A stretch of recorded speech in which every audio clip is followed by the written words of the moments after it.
Non, moi dans les années que j'ai commencé, c'était au contact. On vous mettez donc, on regardait quand même, donc on ne prenait pas des gars de 50 kilos pour venir au fourneau, hein, parce que c'était toute pièce très lourde. Donc on regardait le gabarit déjà pour rentrer. Mais moi j'ai vu des ours qui rentraient et 2 jours après ils étaient partis parce qu'il y a la chaleur, il y a 14-1500 degrés qui passent là à vos pieds et il y en a qui ne supportent pas. Donc on a eu, mais pendant des 3, 4, 5 semaines, hein, des travaux. Il valait mieux d'être à Alcatraz que d'être dans les hauts fourneaux. Hein, parce que le fourneau était bloqué, pas de faute pendant 15 jours. Et là, tout le monde travaillait. Voilà, c'était Alcatraz. Par contre, on a eu des journées, où cela sifflait. Hein, c'était bien.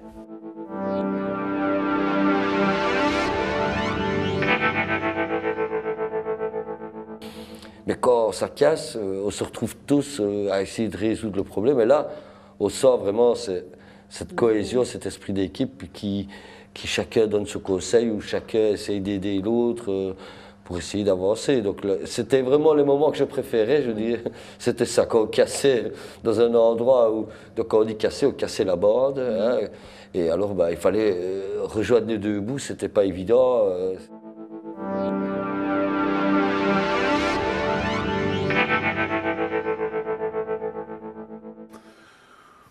Déjà, on transpire beaucoup. Hein. Quelquefois, on a peur, parce que ces journées-là, c'est suite bien souvent à une journée d'arrêt, ou bien un problème technique sur le haut fourneau, qui fait que les matières, à la place d'être à la bonne température, ne sont pas assez chaudes. Donc les matières ne s'écoulent pas bien. Et alors là, c'est un peu la bérésina, quoi. Hein. On doit ramer pendant quelques heures, ou voire pendant 1 ou 2 pauses, avant de rattraper des températures convenables pour les matières, et où la situation se normalise, quoi.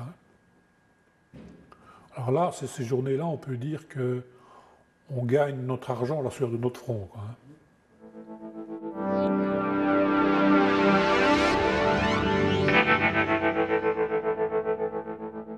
Les fondeurs, c'était des fondeurs qui avaient quand même un certain âge. Hein. Donc moi j'avais une trentaine d'années, et j'avais des fondeurs qui étaient à l'âge qui n'était pas loin de la pension, qui avaient 60 ans, 61 ans. Bon, c'était des vieilles équipes, des vieux grigneux, des vieux chicules, hein, comme Burtot, hein, vous l'avez vu.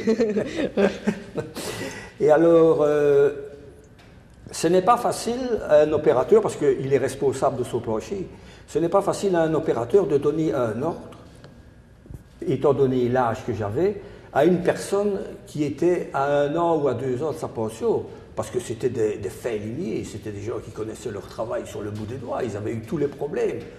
Moi, bon, j'avais eu des problèmes, mais pas au fourneau. Il y a parfois qu'il y a des problèmes qui arrivent et il faut se regarder en 2 fois, qu'est-ce qu'il faut faire.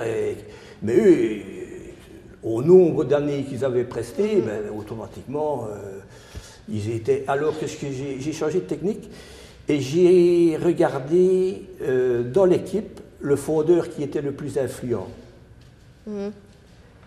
Et systématiquement, je me suis fait très camarade avec lui.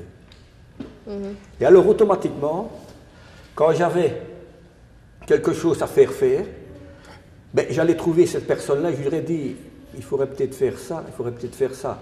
Et alors, même si parfois il était un peu contrarié, et comme on était relativement proches, automatiquement, il disait, bon, allez, il faudrait faire ce travail-là, il faudrait faire ce travail-là.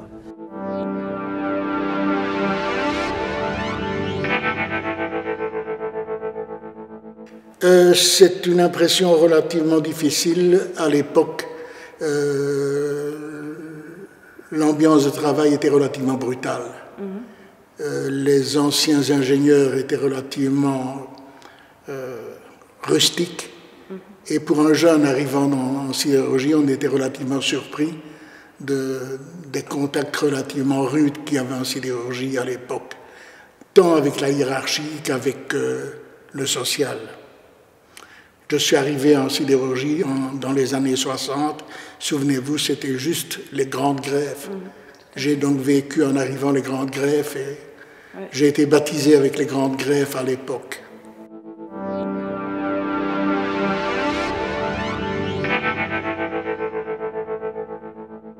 Quand on devait développer une nouvelle application, on devait venir faire les tests la nuit et le week-end, puisque les ordinateurs n'étaient pas multitâches comme ils le sont maintenant.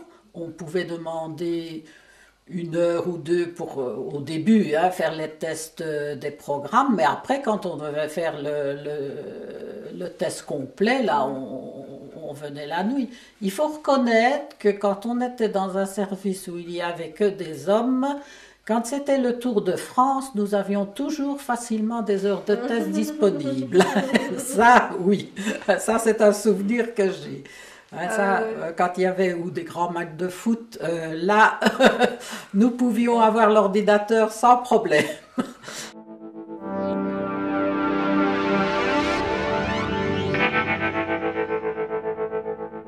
60, oui. Bah, d'ailleurs, je vous ai dit, j'ai participé. Les grèves de 60, oui, parce que là, c'était déjà, on était vraiment attaqués. Je ne sais pas si on a gagné quelque chose, un petit peu sans doute, mais pas beaucoup, parce que ce qu'on voulait, quoi. Mais alors, il y a eu des grèves pour des bêtises auxquelles moi, je n'étais vraiment plus d'accord. J'ai toujours été syndiqué, même contre-maître, donc j'ai toujours été syndiqué, mais je n'étais pas d'accord. Non. Si je vous ai expliqué pour un robinet à l'eau qu'on ne savait pas mettre d'un côté de la poutrelle, qu'on avait mis de l'autre, bah boum, il faisait grève. Voilà, parce qu'on n'avait pas mis là où il voulait.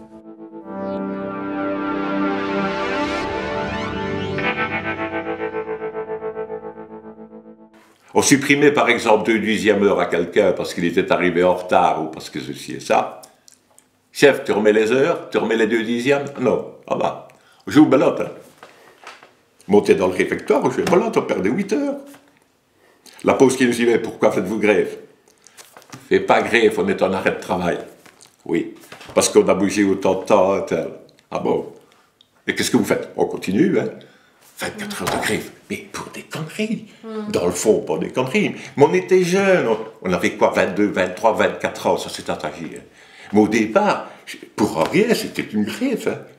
C'était la mentalité liégeoise, je n'en sais rien à mon époque.